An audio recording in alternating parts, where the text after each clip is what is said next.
My wife, Dahlia, female 28, and I, male 32, lost our apartment 2 months ago and moved in with mom temporarily. Issues began to arise between Dahlia and mom, and I had to ask my friend, Anthony, male 31, to let us move in till I had enough money to rent out. His wife was away visiting family, and he agreed, but even there some issues started to arise. FYI, Dahlia is very shy around Anthony. She grew up in a conservative home, so it's understandable, but sometimes it can be a bit much. I admit that. For example, she freaked out when she accidentally drank from his glass. She made a fuss when he passed by the guest room once when she was lying down and the door was open. Thankfully, Anthony was super understanding, and we were able to talk some of these issues out. Last night, Dahlia was passing the hall and noticed a framed picture of Anthony and his wife kissing hanging on the wall. She told me about it and said it made her feel uncomfortable. She asked if I could speak to Anthony about it, but he didn't take it well. He gave me a look when I talked to him and said that this was bonkers because, number one, his wife put it there, and number two, the picture held sentimental meaning to him and his wife, and argued that it wasn't some explicit picture of them, just a customary wedding kiss. We started arguing, and he said that it wasn't like it was hanging in the living room or a perfectly lit room. I asked him to be a little more considerate, because it's not like I asked him to remove it completely, just move it elsewhere, that Dahlia won't reach or keep it off the wall till we leave. He said he was sorry but still refused. I explained how Dahlia was feeling, but he said he was sorry again but would not move the picture. So we argued some more, and he said that it was his house, and that I was being pushy and kinda too comfortable with making such demands and being pushy still. This morning, Dahlia refused to come out of the room until the picture was moved. Anthony's refusing, which makes it worse. Now I feel like I'm getting stuck between a rock and a hard place. Yes, she might be overreacting, but I feel like this isn't such a big ask for Anthony to decline and turn down. If it were me, I'd go the extra mile to ensure my guests are comfortable. Anthony has been a friend of mine for 10 years. I wouldn't have asked to move in with him if I didn't have a strong bond with him. He constantly talks about all the things and situations I helped him out with, and we're considered brothers. So am I the idiot? If your wife is uncomfortable with images of someone kissing, wait until she finds out where babies come from. Your wife is being bonkers, and you're both horrible to a friend who has saved you from potential homelessness. You are the idiot, and so is your wife. You're in their home. Your friend is doing you a huge favor, and this is what he gets in return? Stop enabling and coddling her. Find somewhere else to live if you're going to behave like that. Right? What would be uncomfortable about a stork putting your baby by the door and ringing the bell? I mean, the audacity. Dahlia needs help. OP and his wife should move out if they aren't going to appreciate their friend, doing them a favor and putting a roof over their head. Anthony could have the picture painted on the entire living room wall. OP has no right to ask him to remove it. No wonder Mom had a problem with Dahlia. OP, you are a guest in their home because you're currently homeless. Get a grip. They're not guests. Guests are invited by the host to stay somewhere that is not their primary place of residence. People who ask if they can move in because they have nowhere else to go are beggars or charity cases, but not guests. Not shaming them for being in that situation, but it's a completely different thing from being a guest. Don't forget that she got upset because he walked past the open door where she was lying down. He can't even walk around his own home, just in case she's in a room with the door open. If I were you, I'd start packing because Anthony is about to throw you guys out.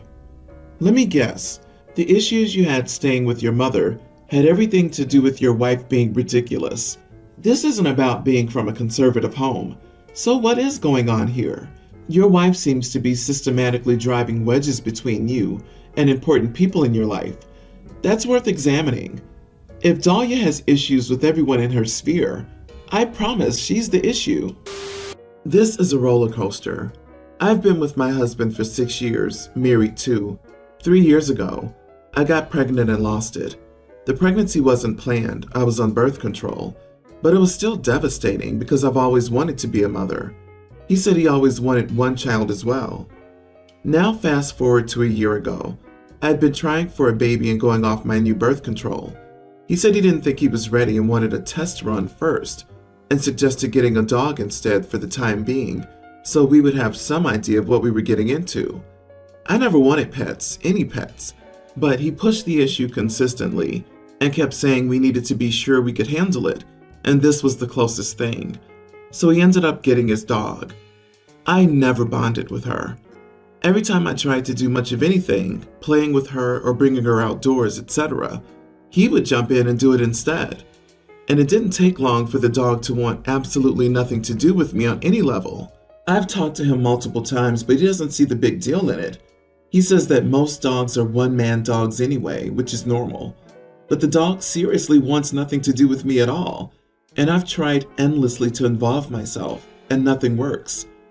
Anyways, about 2 weeks ago, it's been over a year since he got the dog, I brought it up again, and now my husband has completely changed his mind, saying we can't bring a baby into the house because his dog consumes too much of his time, and he'd feel left out if we brought a baby home. I questioned it a lot, like, you don't want to have a baby anymore because you don't want your dog to feel left out? And he said that I took it wrong, but there was no other way for me to take it. It's been sitting heavy on my mind since it happened, and unfortunately, I resent the dog to the point of not feeling like I could be there. It's not the dog's fault, it's my husband's fault, but I resent the dog regardless now because at this point, I feel like the dog is the reason I will not be a mother, and it destroys me. I always dream about having babies and want desperately to be a mom, and I feel like I'm being shafted because of a dog's feelings. So I packed a bag and booked a hotel for a week because I needed to work through what was happening in my head. I don't think I can be in that house anymore with him and his dog. I left when he was at work. I don't want him to convince me not to go when I know I need space, and I will not tell him where I am either, though he knows it's a hotel. He says that I'm acting immature and should have just talked with him like an adult versus acting like a child and leaving over the issue. Am I the idiot? Edit. I take care of the dog. I work from home. I do all the feedings, vet trips, and taking her out. Not the idiot, but correction. Your husband is why you will not be a mother. This is all on your husband. From what you typed, your husband is all about himself, his feelings, and his life, and up until recently, you've been a passenger who slept beside him. Ditch your manipulative husband. He didn't directly say he doesn't want a baby, even though he knows that you do, and he doesn't. Instead, he dragged out the issue and wasted your time. You're going to regret the time you spend with this man. He doesn't even take care of the dog. Do you want to have children with this kind of person? If you accept this for now, will you regret not being a mom later? Cut your losses. That's what I thought. He's making OP do all the work. This is the kind of parent he will be. You should consider this a blessing and rethink your marriage. The hotel is a good thing. However, you need to do some serious thinking because your husband doesn't want a baby. Not now, not ever. It's time for you to decide what's next for you. I was in a similar position to yours with my first husband.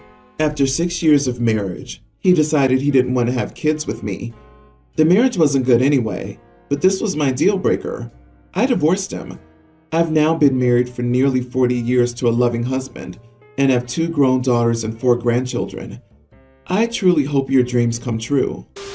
My stepsister Amy and I, both teen females, are in the same grade at school, but we've always had different friends and classes, so I didn't spend much time with her until this year. My dad and her mom met at a school event a couple of years ago, and they got married this year due to an oops baby. Since her dad isn't in the picture, and my mom has been overseas for work for a few years, the living situation has gotten weird, and Amy and her mom haven't done much to make that any better. I could tell Amy hated the idea of our parents being together from the start, and I thought it was just that she didn't like all the changes. I didn't know until later that it was partly because of me. She comments about me being Miss Perfect and how everyone caters to me because I'm pretty. I'm average at best. I play sports so I stay in shape, but I'm nothing special, and I can't do makeup to save my life. Since we all moved in together, she has something snarky to say every time I do well at something, or go out with friends or anything. It's annoying, and the parents wouldn't do anything about it except just laugh it off. So I finally snapped at her about it, and said not even being pretty would make up for her ugly personality, so maybe she should work on herself instead of me. She screamed at me, and her mom got mad and told me that I was being cruel. My dad did stick up for me, but told me later in private that Amy's had a rough time socially, is depressed, and feels bad because I'm high performing at school, and people compare her to me now. He asked if I would try not to be as obvious about doing better than her, and if I could stay home more or include her in more stuff, so she feels better. I told him I was just living my life, and would not do anything different just because she was jealous. I don't want to hang out with her because she's mean, and my friends don't deserve that.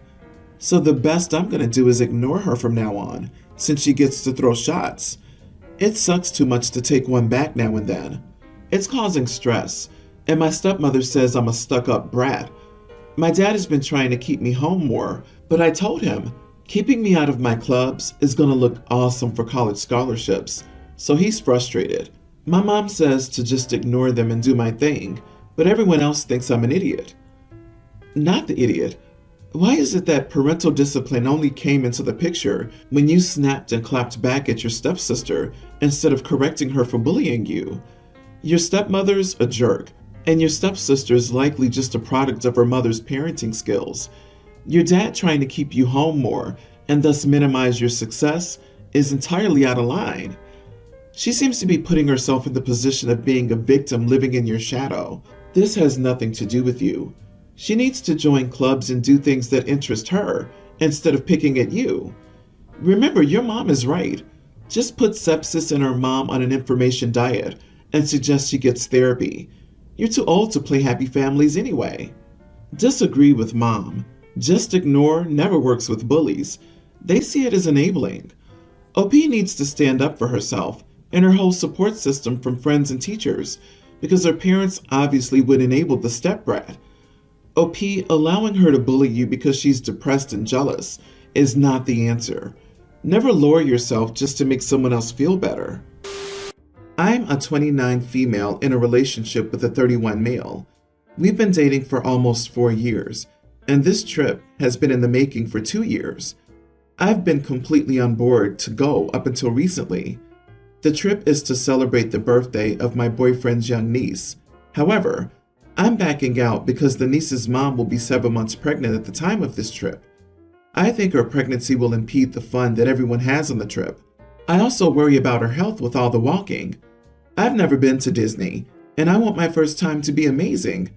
I don't want to have to stop and rest every time the pregnant lady gets tired or needs a break. My boyfriend cannot guarantee me that we're going to go off and have our own fun on this trip. We took a trip a couple of months ago to a much smaller amusement park, and we occasionally had to stop and accommodate the pregnant lady. I'm not interested in doing that on this trip. My boyfriend thinks I'm being selfish. He says this trip is not about me. It's a family celebration to celebrate his niece. He doesn't think I'm being a supportive partner in this situation. I must add that this trip is already paid for by my boyfriend.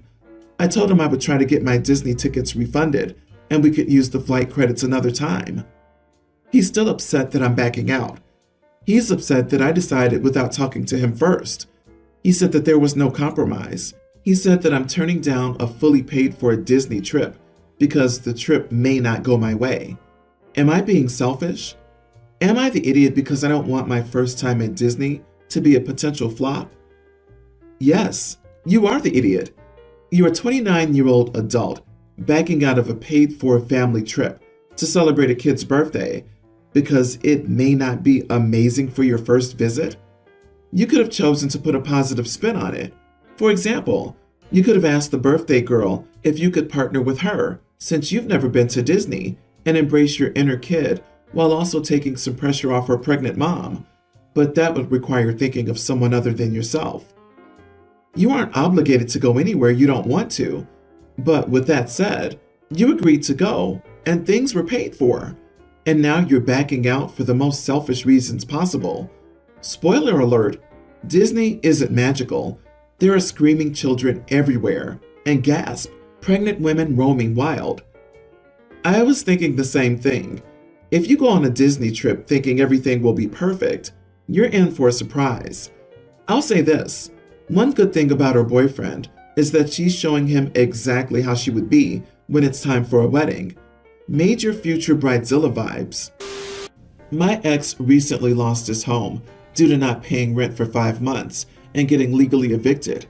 He's currently bouncing between couch surfing and sleeping in his car. My ex does have a steady job he's been at for several years.